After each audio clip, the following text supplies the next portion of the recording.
Hey, welcome to Musings, episode 224. We're live back from Cincinnati Comic Expo. Yay! Yeah, it was a good weekend. I really enjoyed it there. They put on a great show. I had a lot of fun. The great turnout from the fans. Yeah. Spending, which is always nice. Yeah, a couple of shows that, besides when we were at, I know our friends Vinny and Lisa from T-24, who had a presence at Cincinnati, but they were also set up out in Salt Lake City. For FanX Salt Lake City. It sounds like they had a really good show out there too. Good turnout. Yeah, they did great. Practically sold out, which is nice. Yeah. Then our silent beer drinking partner here, Kevin Miner, he was set up at the Monroe PopCon. I don't know what they're calling it. Pop Expo or something. Pop Culture Expo. A lot of them changed their names from using a Comic-Con name due to some lawsuits and that. So. But Kevin was set up over there, and he said he had a great show. So it's exciting. You know, it's nice to see Comic-Cons are returning and people are turning out, and it's been really good. Yeah. It's good. And our books have been so well received. You guys coming out are awesome. Thank you. You know, you give us a chance to give our little spiel about Crimson Shadows and Poe and Brett's I keep wanting to say Expandables. Why do I want to say Expendables? I just say my Boomtown Press series, all three of them. Boomtown, there we go. The Boomtown series, yeah. But, it was great. It was great. You know, I've had the Boomtown stuff at the Cincinnati show for a while, so all the Bardstone stuff was brand new. And a lot of people, even people like you tell, they're like, I'm not really into comics, but I like this idea. And it was either Poe and or Crimson Shadows. And we had a few that went all in and said, yeah, I need one of each one of the new Bardstone stuff, so let's go for it. So, and we've talked about this in the past. One of the most rewarding things is when somebody buys an issue from you and like, well, I'll try it, and then the next day they come back and say, I want all the rest. Well, we had some same day ones. We had a gal come back. She bought it, came back an hour later. She goes, I need the rest of them. Yep. And she jumped all over it. So that was great. Mm-hmm. That was great. So, hey, we got a lot to talk about today. Let's get some ad stuff out of the way first. I'm going to start us off with Lawrenger Family Chiropractic Center, PC, located in Belleville, Michigan, and Dexter, Michigan. As you see, that's their Facebook page. You can find them at Lawrenger Family Chiro there. But at Lawrenger Family Chiropractic, they offer on-site digital x-rays, massage therapy, orthotics by foot levelers, young living essential oils, aromatherapy, full-line vitamins, all in a family-oriented environment. Give them a call, 734-697-4244. You can visit them online at LawrengerFamilyChiropractic.com. We have a link at oddmusings.com. And of course, right here at Lawrenger Family Chiro on Facebook, you can click the call about and get a consultation. Or if you're not in the area and you're trying to find someone, give them a call and see if they can help you locate someone that might have a similar philosophy as they do in terms of chiropractic care. So definitely check out Lawrenger Family Chiropractic. We appreciate them. They've been with us since day one. That's right. And then our other sponsor, Teen Titans Real Estate. Why? Because you matter. Even though we utilize the latest in tools and technology to maximize the home buying experience, we never forget at the center, it's always a people experience. And we always put our relationship with you first. So what's going on in real estate? Well, yeah, we're into that time of year. The surge during the summer, people trying to make their final purchases before school starts. We've gotten past that, but it's still really busy. We may not be as hot as those midsummer months, but if you're looking to sell your home, it's still a great time to sell. We're still getting multiple offers above asking price. We just had a house. We had less showings than we were expecting, but we had way more offers than we were expecting too. So we had just the first day alone, we had 8 showings and 6 of those turned into offers, something like that. So it's still highly competitive. The name of the game is still appraisal guarantees, getting those in on the offers for you. That may get you a much higher end price after appraisal than just looking purely at the purchase price. So give us a call. We would love to talk to you. We come out, we see your home, we give you a market analysis based upon what the house's current value is in today's market. But we also go over a strategy with you on how to maximize that, because sometimes the listing price and what you end up getting are two completely different issues. And pricing your home properly to maximize the number of buyers that come through the door is really the key to getting ultimately that highest possible price. You price it too high, less buyers come through the door, less offers on the table, people start underbidding instead of overbidding. So give us a call. My number, 586-549-6096. Joe Webler is 586-277-2145. So we were able to have at the Cincinnati Expo this beauty right here. That's right. Poe 3 came out. Just so all our backers know, Kevin is packaging up all your Kickstarter stuff and plans on having it fulfilled by October here, it looks like. But we were able to get a few copies to take with us to help promote the series we have. And then also include some really cool metal trading cards. Yeah. That's right. So those are awesome. And we also, in keeping with the Bardstone news, while we're releasing Poe 3 this weekend, or this past weekend, I should say, it just came out hot off the presses. You guys who backed it, those are being packaged and sent, so you'll be getting them really soon. We also just launched our pre-launch page for Crimson Shadows 3 next Wednesday, 7 p.m. That is going live. So I put in the comments there the link. Go to Crimson Shadows pre-launch page. See that green button, notify me on launch. Click that, because you don't want to miss out on our early bird specials. We're going to have some really cool specials that give you some bonus rewards for supporting our project in those first 48 hours. And I'm going to have a super special reward limited to the first 100 backers only. So I'm designing it right now. I have a plan in place, but I'm not going to unveil it till next week. But so there'll be 100 made and 100 only. So the first 100 people get it. It won't be available at Comic-Cons. It won't be available. It is only for the first 100 backers. Mm-hmm. So that's going to be a little extra thank you that I'm putting in there. So Crimson, and if you just go to Kickstarter, if you forget that link, you can. I'm going to be updating our website on bardstone.com to have the link and everything else. So you'll find it. Yep.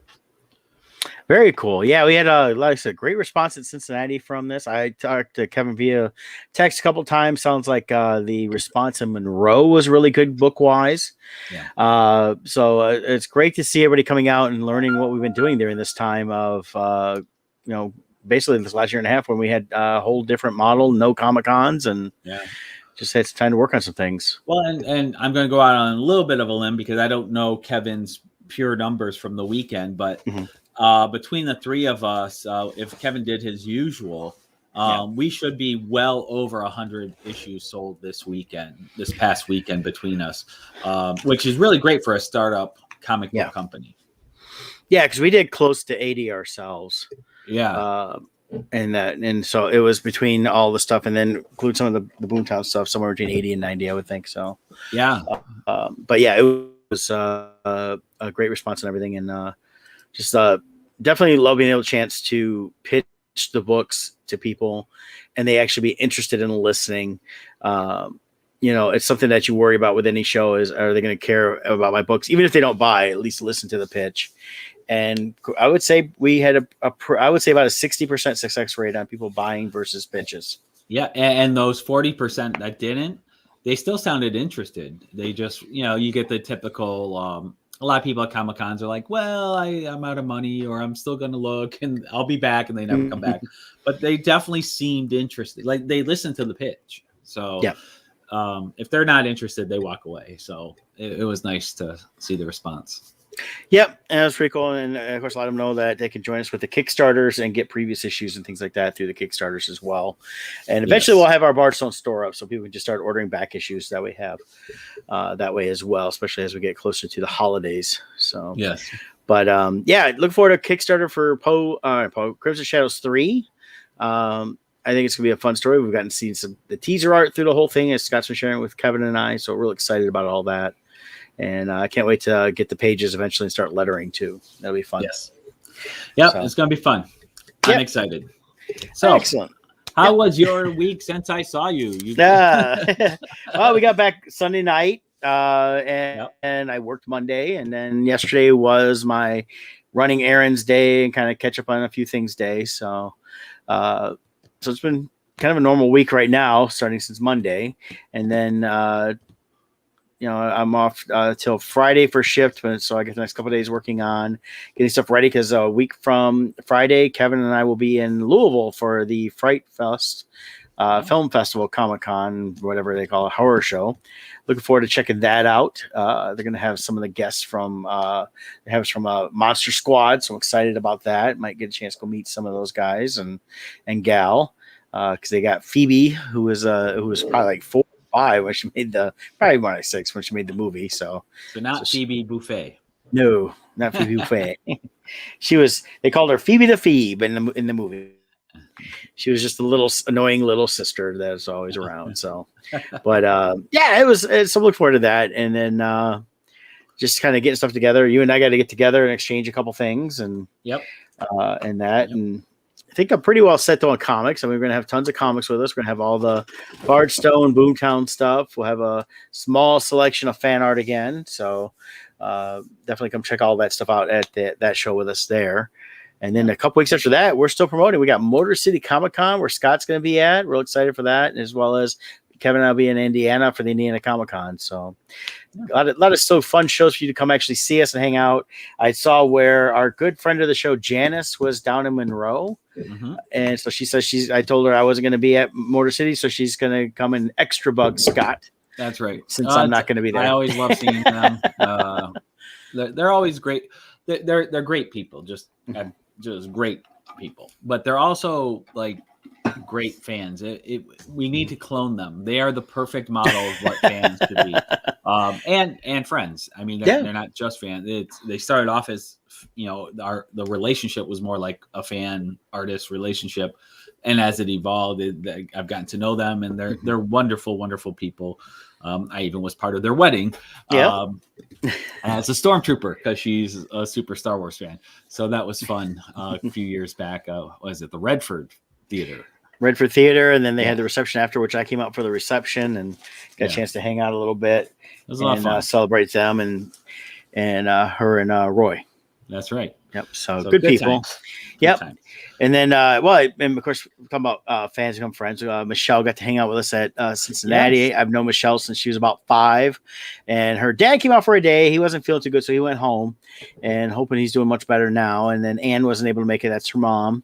And as her sisters are growing up, one sister, Sam, I haven't seen in a few years because she's gone off and living her adult life. And Ashley, her other sister, has moved to Nashville, living her adult life. Michelle's still around. And so that's why we always say she's the favorite. She'll still come see me. Yep. So she's one of my convention nieces. She likes to come see and hang out, and she got to come have dinner with us and breakfast the next day, which was really cool. That we had to have a little time with her, and she got to enjoy some time hanging out at the con with everybody. So it's a lot of fun. So that's the best thing about some of the shows, besides fans, selling products, stuff like that, is you get to know some people and they become kind of lifelong friends. Yeah, so. With how long we've been doing this, it's you see some of these people once, twice, sometimes 4 times a year, and you get to know them. Yeah. And I've been doing this 12 years now. You've been doing this 16 going on 17. Yeah. So that's a long time even my own personal friends, I only see them like twice a year. So these people I see as much or more than my own personal friends. Yeah. So you do get to know some of these people who are regular attendees at the show. Yep. So it's really nice. So after we got back, I had to get back into work. It's always hard though. So you got to shift gears. You got to mentally recover, especially like I'm more introverted. A lot of people don't think I am, but I'm very introverted. So when I get back from the shows, I just need to like decompress because while I love the interaction with the fans, it really drains me at my battery level, So when I get home, so Monday was kind of a do only what I had to, and like took like a huge nap in the middle of the day and just like kind of reset myself mentally. And then Tuesday was really getting back into it. So yesterday felt like a Monday, But last night, Jill and I actually went out to see Cop Shop. Okay. Jill was craving some popcorn, so we had to get out to the theater. And I looked up the movies, and Cop Shop was playing. And I found it interesting from the trailer. It's kind of like has that grindhouse feel. It was fun. It was a predictable movie, but it was a fun movie if you like action. I love Gerard Butler. And Frank Grillo is the main character. So there's a little controversy brewing here because he's actually come out and against the film, not against the film, but against the editing of the film, I should say. According to him, his character had a lot more intense scenes and that got cut out. So he feels the critics are giving him a bad review and he feels it's the editor's fault for those reviews. Supposedly his friend, partner, business partner, who had the original cut of the film, they changed that original cut. So he's not happy about that. So, but he does a good job. I personally thought it's a mindless action film is what it is. You go in, watch it. Like I said, certain things, like before you even start, I'm like, okay, this person's going to probably survive. This person's going to do it. And that it all happened. So it's predictable in that sense. The part I don't like is this new thing that they have going throughout Hollywood. The main hero is like this 80-pound woman. She's a rookie cop, but somehow she knows everything. And she beats up everybody. And it's like, come on. These are all trained, like the best of the best, highly trained assassins. They're all getting arrested on purpose so they could be in jail to go after so the one guy, the premise, and this isn't giving anything away because it's in the trailer, he's being hunted, so he purposely gets arrested so he can go to jail and be safe. Well, then the other assassins all do things to get arrested, so they're all in the jail. So now they're all confined overnight in the same jail, and chaos ensues. And of course, the one rookie cop who just started, she knows everything, and of course, is way smarter than every male in the movie.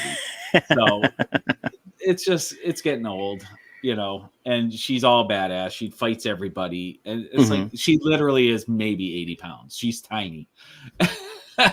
Like she's about 5 foot tall. She stands up to everybody's chest. It's like, come on. But anyways, outside of that, she did do a good job, but that's just my own personal thing. But as far as a movie, if you want mindless action, it was fun. I enjoyed it. Jill didn't care for it. She thought it was way over the top as far as the plausibility of certain things.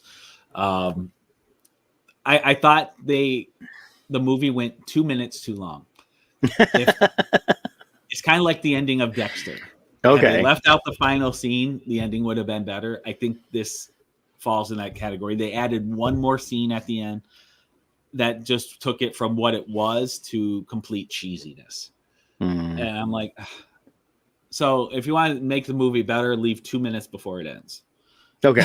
Well, I read the premise. I remember reading about this a while back, and it didn't appeal to me. It sounded too much like Fort Apache, the Bronx mixed with, Assault on the Block and mixed with, one of the other preceding assault movie. It just sounded like a whole mix of, hey, I like all these different movies, and I'm gonna throw all kinds of this crap into it. And to me, it felt like it could have been a Quentin Tarantino movie.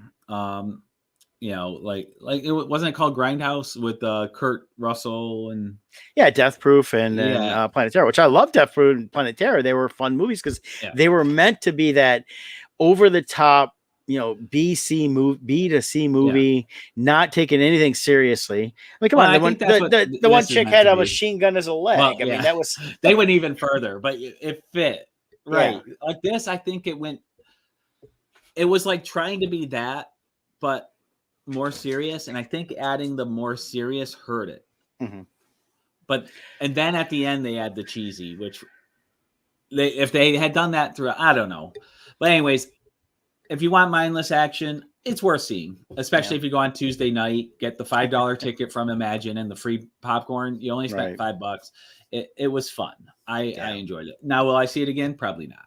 Yeah, that's one. If I was to watch it, I'd wait for it like on Netflix. Kind of like what I watched last night, and I'll pop this up. I watched Kate on Netflix with oh, what's her name there?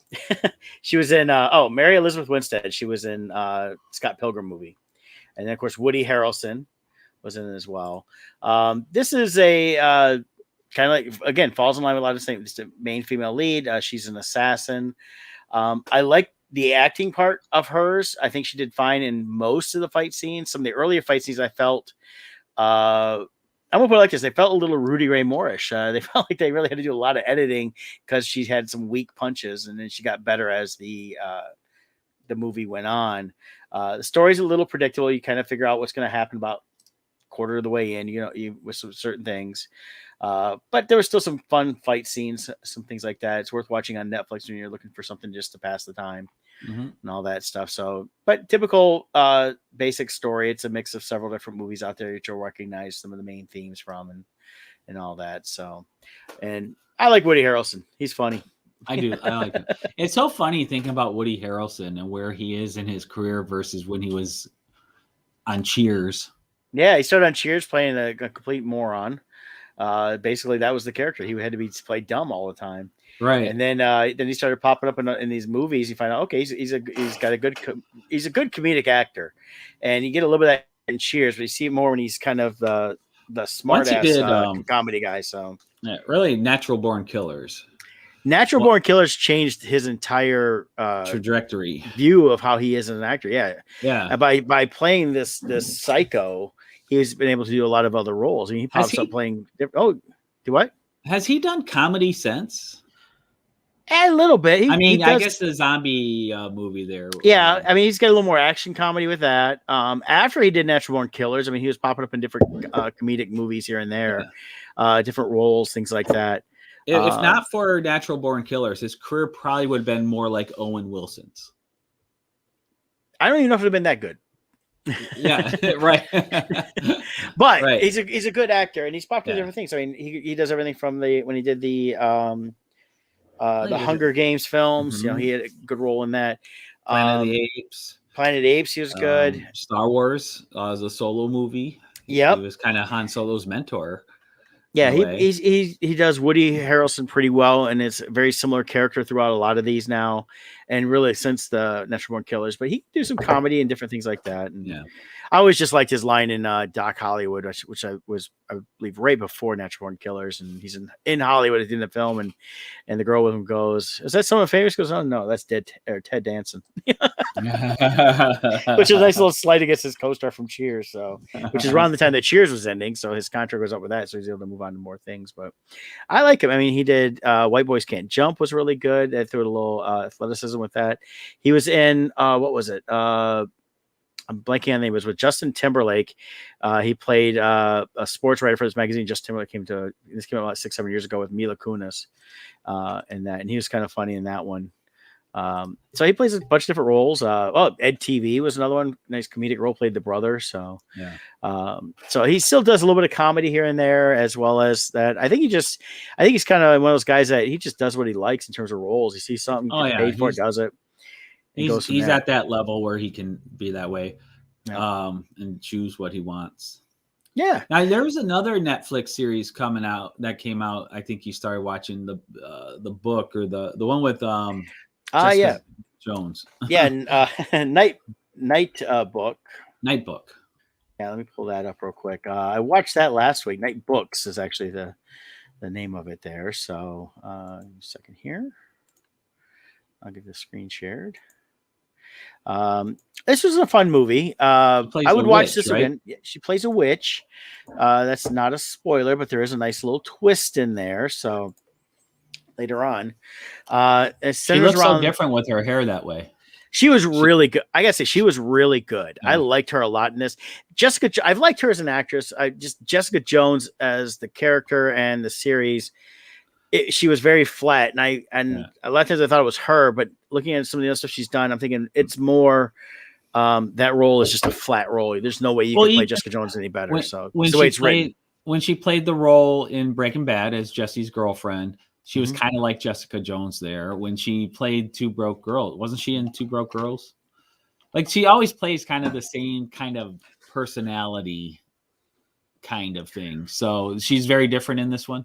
Yeah, I liked her in this one. I mean, she's got a little more. I mean, she's a witch. She's in different things like that. She's got a little more menace to her.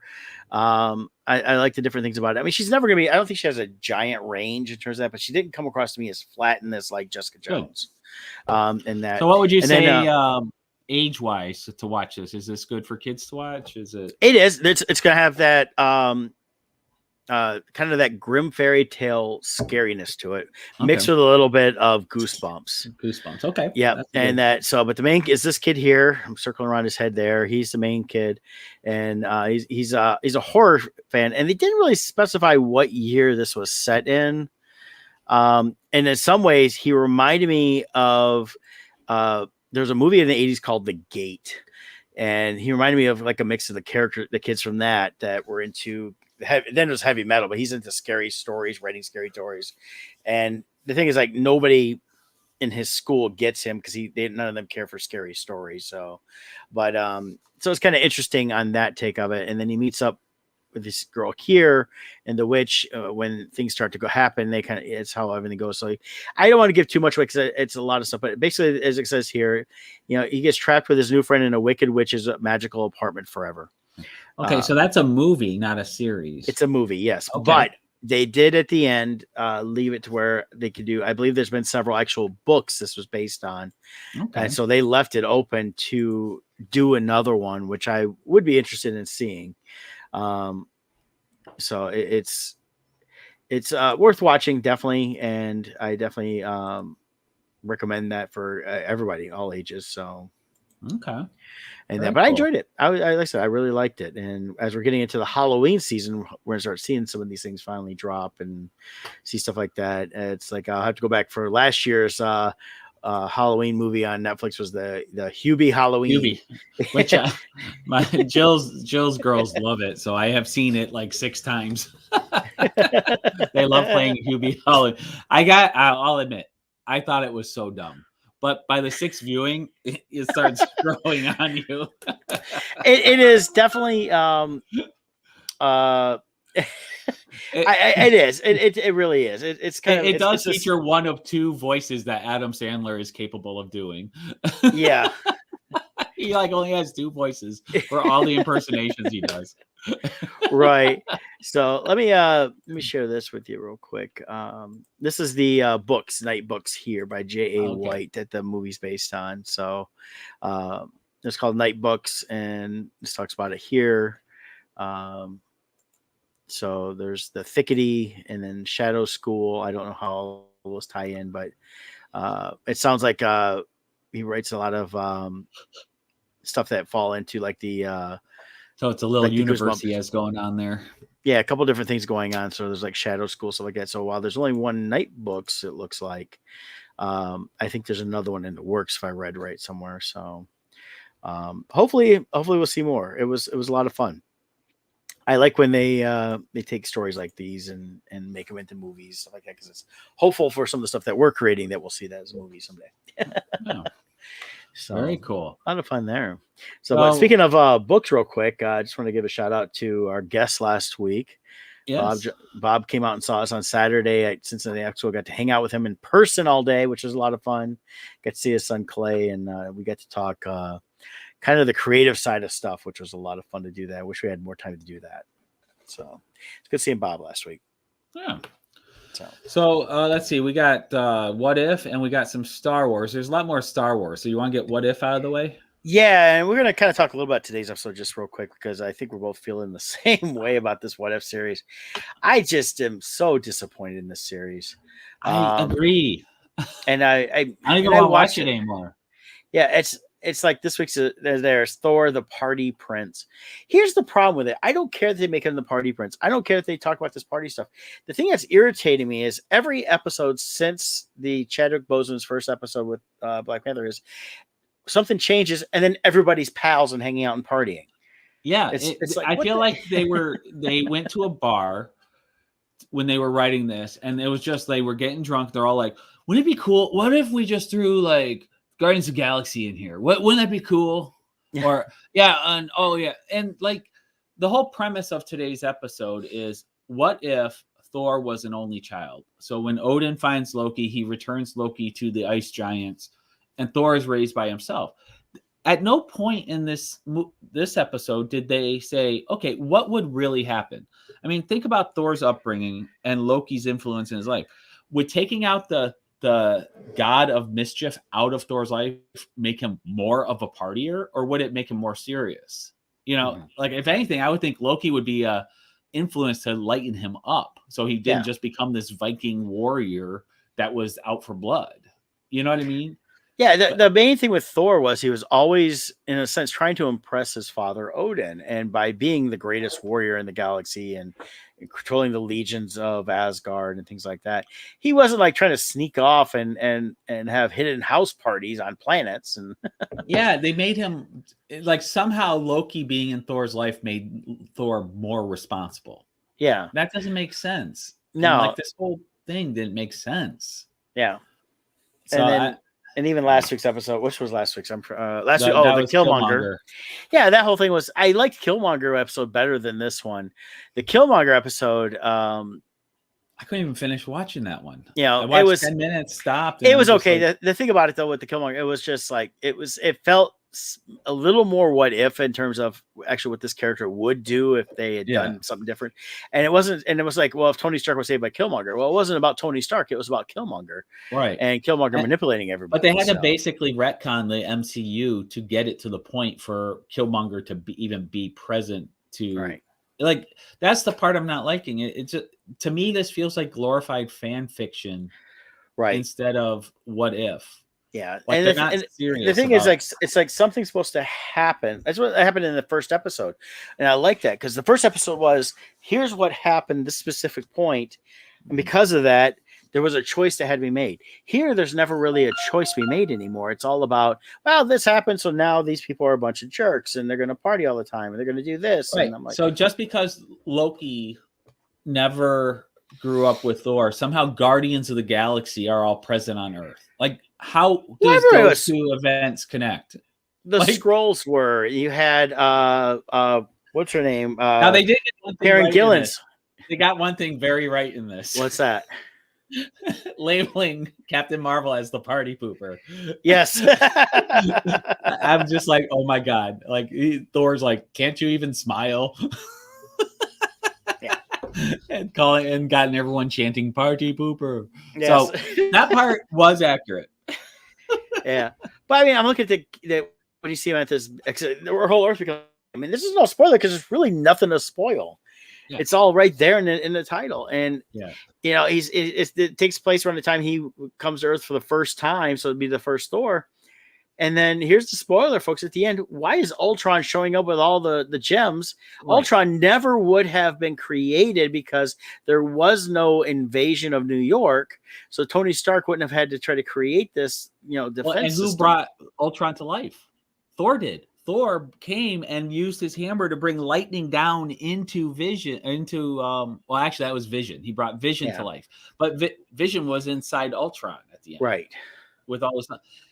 Thor's lightning is what brought Vision to life. That's what I mean. This is just glorified fan fiction of, wouldn't it be cool if so-and-so was in this episode? Instead of saying, well, okay, what would make sense if this really did happen and Loki was never his brother? What would be the consequences? Like, the main thing is they showed up and Loki is a frost giant. He's not Asgardian size. Yeah. And they were like best friends. Well, and so obviously they have a relationship. Yeah. Like, why would the Grandmaster be? Yeah, there? The Grandmaster shouldn't have been there. He was there. Thor meets him in Ragnarok. Yeah. Like, it doesn't make sense. So I just gotta say, I'm highly disappointed in this series. I was so looking forward to this. Yeah. I loved it as a comic book. I'll tune in next week to see what it is. But if it doesn't hold my interest, if it looks like more like this, I'm just going to shut it off, to be honest. I never finished the last episode. I thought that was just stupid. They created such a fictitious background to Killmonger to make it so that he was present to save Tony. It's just like, that's not... The first one was perfect, where it starts off, you see what really happened, and then the moment happens and the watcher goes, there it is. That's the moment that everything changes. and then you see where the branches create. This is just the whole universe is different. It feels to me like it's a bunch of kids bringing their toys out, going, "Hey, let's just play with our characters," and Like, it doesn't oh, matter. yeah. Oh, here's Drax in the picture. Like, Yeah, kids don't care the timeline; they're just playing. yeah. It's That's like what this is. Yeah, none of they're it playing with fits, action figures. These guys. pretty much. So, So so I don't wholly know. disappointed. I'm actually, to be honest with you, I'm enjoying the first 3 episodes of Star Wars Visions better than I am the entire What If series right So now. for full disclosure, too, when Brett and I come on, we rarely talk before the show about like the what if. This is us talking for the first time about this. Yeah. And we're in full agreement. So I find it interesting how close we are in agreement on this. That's because we had DNA tests done a few years ago. Yes. We're pretty close to being actually related. So we share a brain. yeah. But, oh well, enough What if. Yeah, it's so disappointing. I just really am so despondent about that. And considering the fact that I really enjoyed the live action series, all 3 of them so far, and I'm looking forward to Hawkeye. So yeah, I am looking forward to Hawkeye. They had that trailer come out a week or 2 ago now. It's got a strong Christmas feel to it, so it looks like a lot of fun. And the girl from Bumblebee that finds Bumblebee and fixes him up in the Transformer movie there, she's the main archer that's coming on board here, it looks like. So yeah, looks good. Yeah, still excited about that. So we had a lot of Star Wars news though. Besides the Visions came out. Yeah, we've got Robert. Yeah, Robert Rodriguez has been really teasing how good Boba Fett's going to be. Things like that. So, but yeah, let's go ahead and continue on. So here's Star Wars Visions, the screen thing there. Yeah. So I watched. I wasn't excited for this series to begin with. I did watch the first episode, which is the Ronin one, which is like a samurai story. So you saw that one and a couple others, right? Story-wise on the first one, I really liked it. Visual-wise, I would have liked it if it was a more of a finished animation. They try to make it look like an old black and white samurai movie. Which in some ways I like that, but I wish it felt too disjointed in terms of the animation for me anyways. I like to have seen them do it just wasn't, I don't know. I just felt like it felt rushed in some ways with the animation where let's just get it out. And maybe they intentionally did it this way to have that old anime manga feel, samurai, feel, stuff like that. But I like the story, and it was these are interesting takes on taking Star Wars and throwing in basically other genres, similar or other genres, but it not being anything in canon. So there's none of this actually happened in canon. So we're not going to see anything. My understanding is they declared this is not canon. Yeah. So this is truly fan fiction. They gave these animation studios a chance to create their own fan fiction films, which kind of falls in line with what George did years ago when fans started making their own movies in the late 90s and stuff like that. He actually embraced it and used to have awards for them. With the understanding that, they couldn't profit from it. They could show them as much as they wanted. I mean, that's where we got like Troops, which is the parody of Cops. If you remember, there used to be a show, several things called Pink 5, which was like a different X-Wing pilot. And those were always funny. And they're all parody stuff. And then there's a bunch of animation ones done over the years that they used to do at the first couple of celebrations, have the award ceremonies for. So this feels like it falls a little bit in that. And then, and actually, I'm fine with this, but I'd like to have seen what Seth Green was doing when he had that Star Wars Detours that was supposed to come out, which was more of a little comedy, jokey thing, stuff like that, where this is taken a little more seriously in some ways. But yeah, I watched the first 3 episodes. The first one was the Ronin. The second one was followed a young Padawan who ends up in a rock band with what looks like a hut. So whatever the hut creatures are, and a couple other people, and then they have to play before Jabba for their lives, basically. So, and then the twins one, which is the third one, was an interesting one. And to me, they didn't specifically say this, but it felt like if they took, and that's that one right there. That one definitely has that brighter look of the anime with the characters. Has a very basic anime feel to that we see in a lot of the anime cartoons, especially stuff you see on like Cartoon Network and that. And it was kind of like if the basic premise is there's twins that were created and born and raised within the dark side, and dealing with them on that, and them creating their ultimate weapon to control the galaxy. Which is interesting because the first one ended up being more focused on the dark side. This one's more focused on the dark side. There's another one where there's the elder, or what was it called? According to the description, they're like exploring the dark side. So you can see some of the different clips from. It's a totally different style for each episode. Yeah, like it's different studios produce these, and they're all about 13 to 15 minutes. Yeah, this one here was the first episode. It didn't look finished to me. I thought the designs were cool that they came up with, like that Sith's like umbrella lightsaber thing was interesting. And then how it detached, so the crystal was fueling the whole thing, and then she separated it into a blade.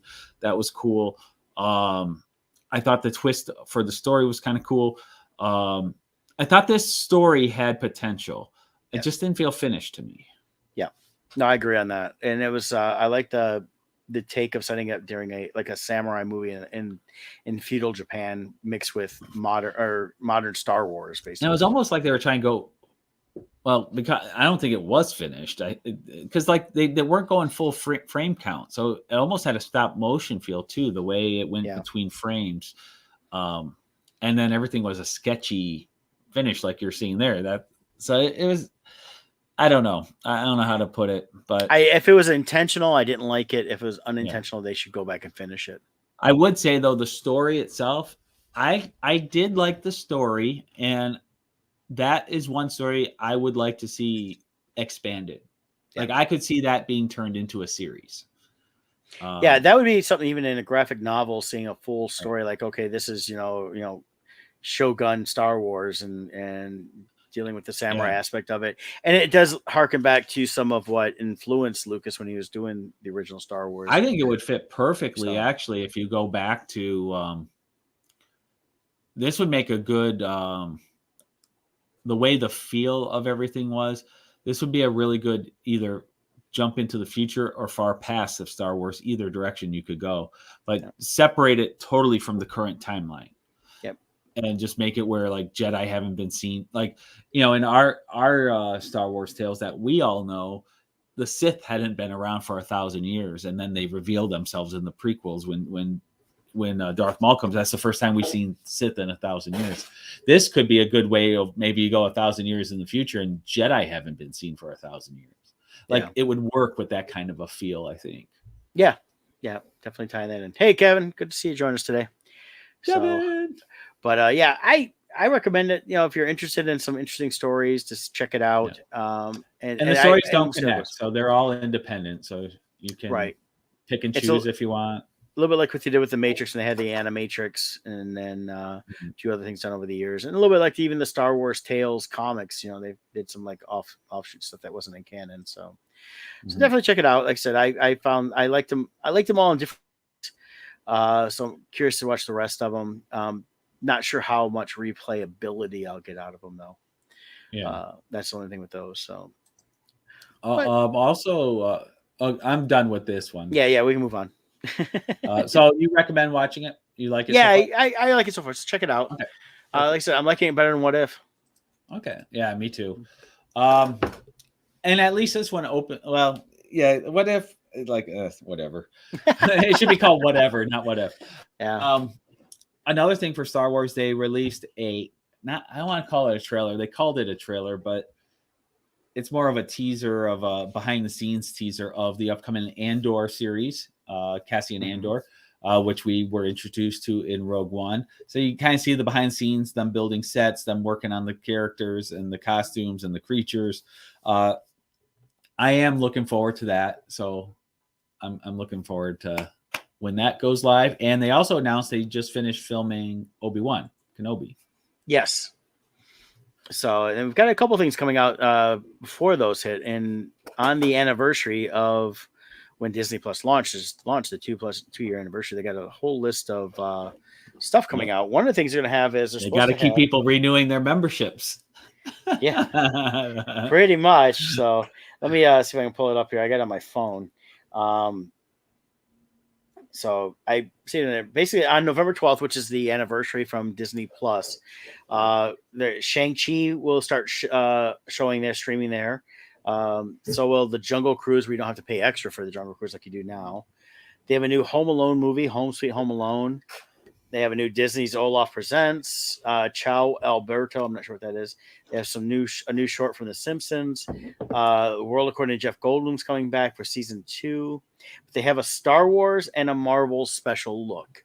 So that's going to be some special episodes to look into the upcoming Star Wars series and Marvel series and probably Marvel movies and that. So going to be some interesting stuff coming on that. I'm curious to see the Star Wars stuff more than anything. So. Yeah, I'm looking forward to seeing what that special's about. Who knows? Maybe it's a new holiday special. Well, I think we're supposed to have something in that line, aren't we? Something. I thought so. Yeah. I thought they were doing that. There's also been rumors going around. I don't know if anything's been confirmed, but last week I was hearing Daisy Ridley's going to come back for Rey. And then there's been this a lot week of rumors I on read that. So, and this week I read John Boyega may be coming back. So I don't know. I don't know if they're planning to continue on. Are they going to do kind of like the prequel treatment where you're going to go back and see their origins? I'm not sure. Where, and are these going to be full features for each of them, or are they going to be together? So we'll have to wait and see. Yeah, Aggressively Relaxed is a new Home Alone. I hope they got Macaulay Culkin to come back. I haven't sseen anything on this, so this is new to me. But I think it should be like the commercial. Yeah, it could be, or you know what, they could make Macaulay Culkin being like a major like intense Navy SEAL now, or like Rambo. He could be the new Rambo because he knows how to do all the booby traps. It'd be like, I didn't draw first blood. It'd be like Home Sweet Home Alone 4, Return of the Wet Bandits again. Home Sweet Home Alone. That's what it's called, actually. Home Sweet Home Alone. Yeah, it's called Home Sweet Home Alone. So it's gonna be like Reese Witherspoon. Home Sweet Alabama. Yeah. He meets her and then like kind of goes a Punisher direction where they knock her off and then he gets all intense and revenge. He becomes the next John Wick. There we go. So it'd be funny. I don't know. I'd be interested to see if they actually brought him back if he'd want to. I like the commercial they did though last year. I forget which one it was for, but it was funny him kind of reliving the Home Alone bit again, and because he's like 40 now or something like that. So But so I'd be kind of interested to see that. So, but yeah, I saw where the Star Wars is coming in. It's supposed to be like basically it's gonna be like a preview of the upcoming Obi-Wan and Andor series and that. So we'll see what they go from there. And then of course, probably also going to talk a little bit about Book of Boba, which we get in December. And then sometime next year, then Mandalorian 3. They're delaying that till I don't even know if they started filming that yet. So of course, they've been kind of so secretive about that stuff. I think Favreau must be like part of the mob or something like that, where everybody's afraid they'll start losing digits in that if they talk about anything Mandalorian, because they kept all those secrets pretty good. Star Wars has always done a good job of keeping those secrets. People understand what they're getting into, I think. Plus, Star Wars has always been known for also creating fake scripts, giving out to people so that if things get leaked, they know who did it. So, yeah, we'll see where it goes from there. Now, you mentioned the Book of Boba Fett, but there is a book Disney doesn't want you to know about that just came out. Oh, yeah. The J.W. Rinsler, he came out a book that's about the Empire Strikes Back and Return of the Jedi. And there's an interesting quotes coming out from that book. From Marsha Lucas, Marsha Lucas, who is known mostly as George Lucas's ex, but really who she was the real editor, the primary editor of the original trilogy, and probably the most important person in the success of Star Wars. When you really, because if that film didn't work with the edit. And earlier books written about Star Wars and George and all that stuff really have cited Marsha, and there's been talk for decades, literally decades, that he wrote Star Wars. He wrote the couple of the scripts, but she really came through and helped fix the scripts, work them on that, and then her editing style is really what you see within A New Hope that really established some of the visual look of the movies. Yeah. So her exact quote, well, from the headline, they don't have a clue, but here's where it says here. This is the quote here. I like Kathleen. I always liked her. She was full, but then she says she was full of beans. I don't know if that's a compliment, because then she was really smart and really bright, a really wonderful woman. And I liked her husband, Frank. I liked them a lot. Now that she's running Lucasfilm and making movies, it seems to me that Kathleen Kennedy and J.J. Abrams don't have a clue about Star Wars. They don't get it. And J.J. Abrams is writing these stories. When I saw that movie where they killed Han Solo, I was furious. I was furious when they killed Han Solo. Absolutely, positively. There was no rhyme or reason to it. I thought, you just don't get the Jedi story. You don't get the magic of Star Wars. You're getting rid of Han Solo. Then it goes on to say, let's see. Then they talk about how they killed Luke in The Last Jedi, and they have Luke disintegrate. They killed Han Solo. They killed Luke Skywalker. Now they don't have a Princess Leia anymore, and they're spitting out movies every year, and they think it's important to appeal to a women's audience. So now their main character is this female who's supposed to have Jedi powers, but we don't know how she got powers or who she is. It sucks. The storylines are terrible, just terrible, awful. Mm-hmm. You can quote me, J.J. Abrams, Kathleen Kennedy, talk to me. Yeah, well, I think after that, they're not going to talk to her. Yeah. Well, Gristler actually posted this here a second ago, and I think talking about everything in Star Wars is building towards creating a threat for Master Rey Skywalker to fight. High Republic is giving the new villain history, and eventually, which I haven't read any of the High Republic. Yeah, my prediction is High Republic is RIP. Yeah, and it's also set 400 years prior to anything the current Star Wars. But yeah, Grogu should be on, and they are talking about Finn getting his own series. That's been popping up in more rumors again. Which they'd have to definitely clear some up with Boyega, because he, had definitely said some choice things about his character, which I agreed with, because they really dropped the ball on his character. And I blame most of that on Rian Johnson, not wanting to actually pay attention to the previous script or work with JJ, and just kind of went off and did his own thing based on a summary of Force Awakens. But yeah, I mean, killing Han Solo, which is something that Harrison Ford wanted. I think no matter who made the movie, the only way they were going to get Harrison Ford back was if they killed off Han Solo. He wanted Han Solo to die at the end of Empire Strikes Back. Right. He wanted him to die at the end of Return of the Jedi. So I think that was Harrison Ford personally. Which is fine. But I think I think they could have gave him a better death. Even if they did it the way they are, you had to at least bring the team back together one more time. Have Luke, Leia, and Han together one last time before. Give him a heroic death. I did. Yeah, it was like the whole thing. We went through the whole Force. That's one thing with Force Awakens that was the most disappointing, was the fact that Luke didn't show up till the end, had no words, and then when we see him again in the next movie, Rian Johnson has to make him not even Luke, really. So yeah, he was disconnected from the Force, which just to show the level of ignorance that Johnson had and not caring. They actually had to change the ending of The Force Awakens, because that final scene, Luke has the rocks floating and all this stuff, and he was like in meditation with the Force, and then they're like, oh, Luke doesn't use the Force anymore. So they're like, we have to change everything. So yeah. Anyways. He says, to be fair to Kathleen Kennedy and JJ, though, not fair. I don't like what they did either. I liked Force Awakens. Hated Last Jedi. I think Rise of Skywalker was as good as it was going to be, but I have faith. Favreau and Filoni, I still think, are going to use the time, that void in the Force there, have Ahsoka fix the timeline, and I think that's where Rey and Finn are going to come in. But regarding Marsha Lucas's comments, she's not just ripping apart, to be fair, she's not just ripping apart Kathleen Kennedy and J.J. Abrams.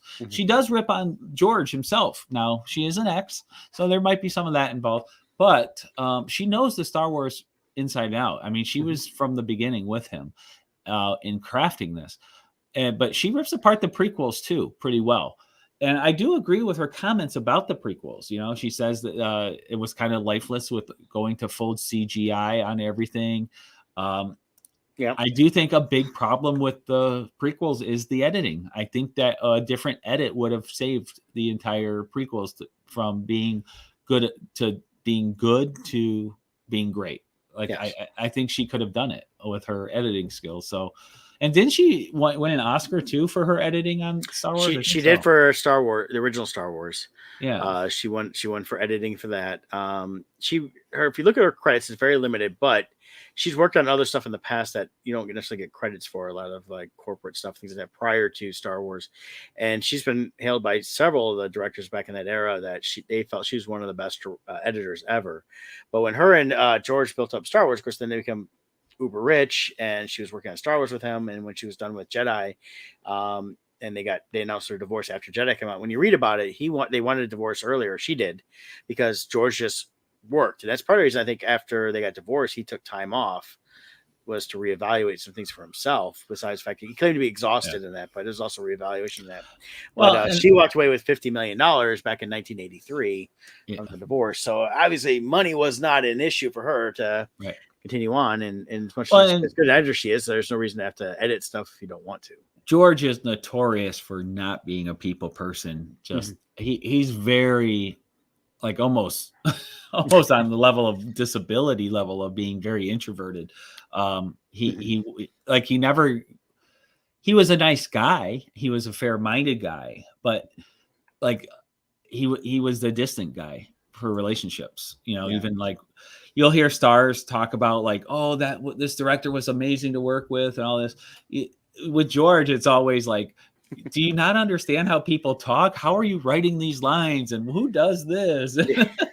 They all liked him. He was a nice guy, but he's a very awkward person when it comes to relationships. Well, and you can definitely find that if you read the book Skywalking: The Life and Films of George Lucas by Dale Pollock. They have updated version on Amazon from May 31st, 1999, but I read it years before that, so I haven't read the updated whatever's been changed. But it talks about his life growing up, stuff like that. And if you read it, he had friends growing up. He was in the cars and things like that, and ended up when he went to college, he didn't go to college to become a film director. It's kind of one of the things he went to college and said, oh, this looks interesting. Maybe I'll go do this. Is when you could actually apply and get into the film schools in California easily.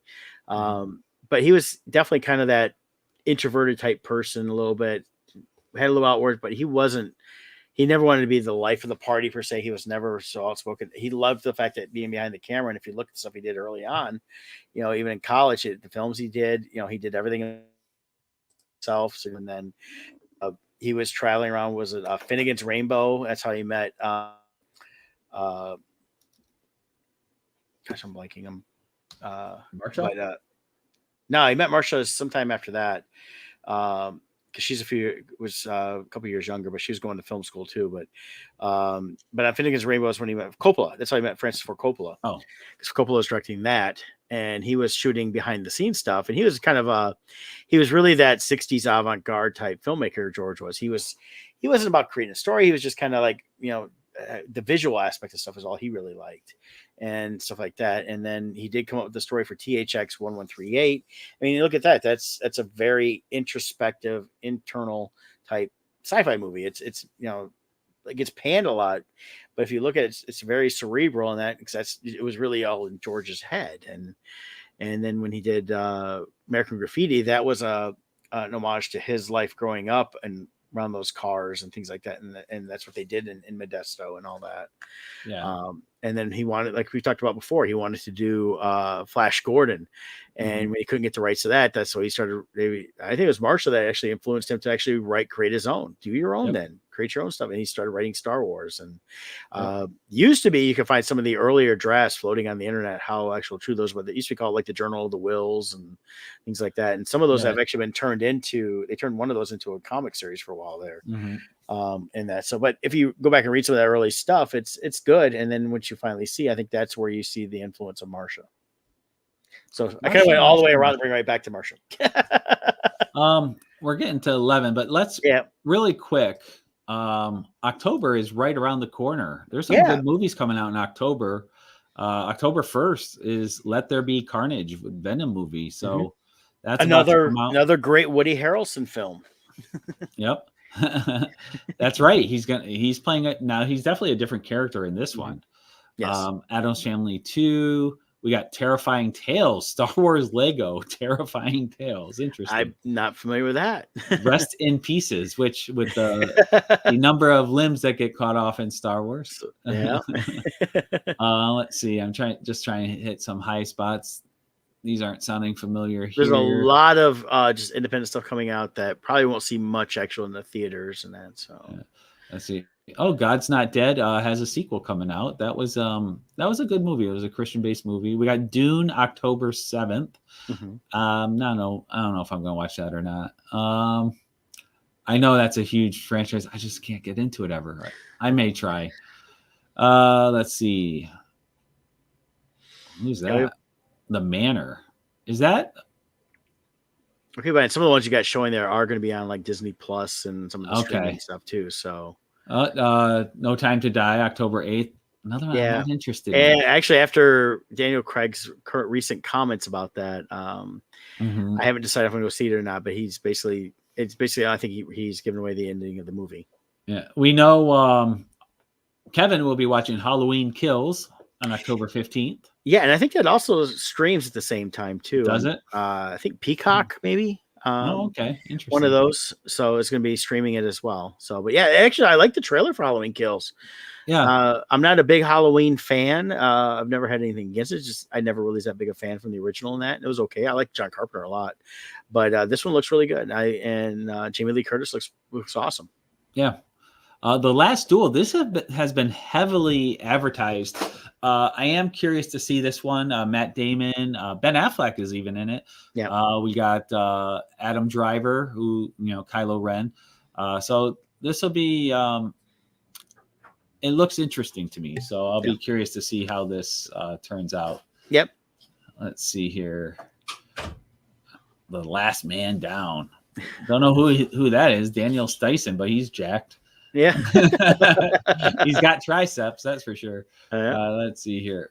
Ron's Gone Wrong. I have no idea what that is. I see some on that. That one looks interesting as a family movie. There's a new Jeepers Creepers there. Yeah. Last Night in Soho.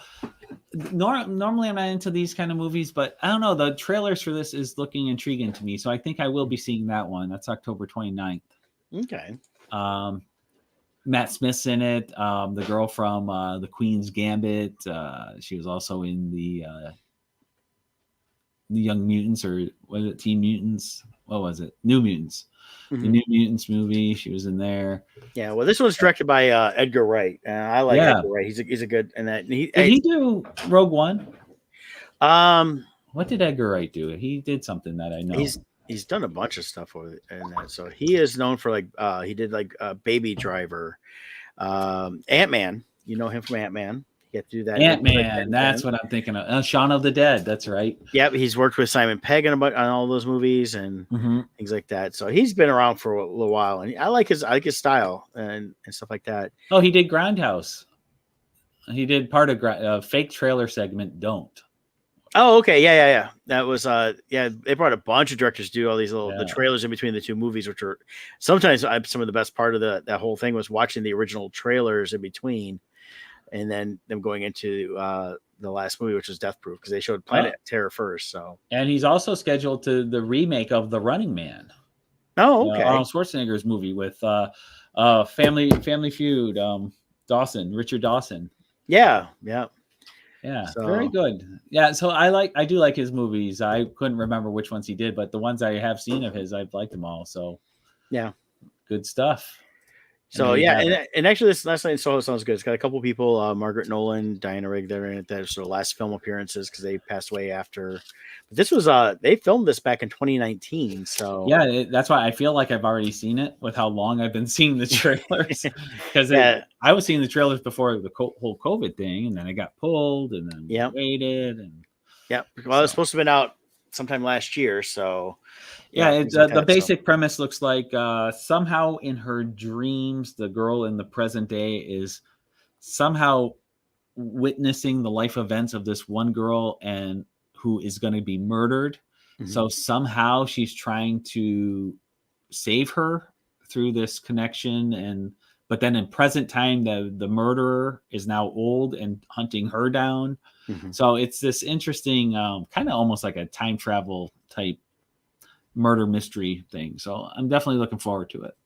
It can't be worse than Hugh Jackman's Reminiscence. So yeah, which is funny. The few people that really liked it, but most people I've seen did not care for it. So I can, excuse me, I can see people liking it for the style. Like if you're really into that film noir detective, and you love the look, kind of like Blade Runner. Blade Runner is a crappy movie, let's be honest, but it's beautiful. Visually, it's a beautiful film. And if you like it enough and want to overlook how bad it is, the movie's so bad they had to come out with like 15 different versions just so somebody would have one version they would like. Well, I mean, the real story between Blade Runner, though, is the theatrical version that you probably saw with the voiceover, and that was not the original version. That was the studio that came in after and said, "Oh, nobody's going to understand this. We need to put in all these voiceovers." Yeah, that was an afterthought. When you see the director's cut, I think it works much better. I've always felt that way. The international cut added a couple little minutes to it, and they've had a couple little things like that where they were added scenes in. But for the most part, the director's cut is the definitive version of it that explains the true vision of it. I always liked the original Blade Runner. The sequel, I could care less. The sequel to me was a wholly unnecessary sequel that tried to just explain, well, here's what happened afterwards, but they did it in such a slow and dragged out manner that didn't matter. And in the original one, you had a little more compelling characters within the replicants between Daryl Hannah and especially Rutger Hauer and some of the thoughts. And when you look at the original one, it's really got almost a little bit of a Pinocchio Geppetto theme built in within the replicants wanting to be real people. Yeah. Because they have become, the replicants did become not just robots and that look real. They became, in a sense, alive based on thought and everything else. So, all right. Well, last thing, just a reminder, you can go over to our Kickstarter. Let me share that. Our pre-launch page for Crimson Shadows 3 is up. I'm posting the link right now in there. Click on that. Hit the notify me on launch button so you don't miss out on all the awesome early bird specials. Yeah, it's going to be a lot of fun, guys. You're going to really enjoy this issue, and looking forward to everything that's coming out with that. So definitely support that. We'll launch that next Wednesday. During the day, though, I think Scott might be in and out a little bit next Wednesday if he's able to join us. But we'll have Dominic Riccio joining us from Mess Bucket Comics. Going to talk about his new projects he's got going on. He's got a new Donnybrook, it sounds like. We'll see catch up with him on his Comic-Con experiences. See what's because we haven't talked to him in quite a long time, so it'll be great. I know Dominic can fill the whole hour with just funny stories of fighting shrubbery and other chaos. Yes. Looking forward to seeing Dom again somewhere at a con. I probably won't see him this year. You'll see him probably at Motor City though. But definitely we'll catch up with Dominic Riccio next week from Mess Bucket Comics, our former engineer when we were in studio. So looking forward to that. So until next week though, join us then. Right. Check out our websites and we will see you very soon.